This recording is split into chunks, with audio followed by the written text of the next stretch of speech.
पवन सिंह के new Bollywood song के poster आ गइल बाटे और सॉन्ग के नाम होखे वाला बाटे शंकरा। और अब की बार बॉलीवुड से पवन सिंह के भक्ति सॉन्ग आवे वाला बा जौन की महादेव के ऊपर सॉन्ग बनावल गई बा, जेकरा में हमनी के पवन सिंह के मधुर आवाज सुने के मिली। सॉन्ग में रैप भी होखे वाला बा जौन की किंग नाम के कोनो रैपर बाटे उहे इ सॉन्ग में रैप देले बा। सॉन्ग के डायरेक्ट कइले बारन गणेश आचार्य और कोरियोग्राफ भी इहे कइले बारन।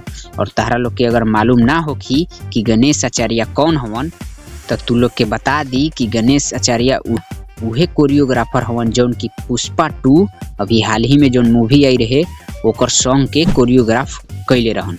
तो तू लोग इहे से अंदाजा लगा लो कि सॉन्ग के कितना हाई स्केल पे शूट कइल गइल हुई।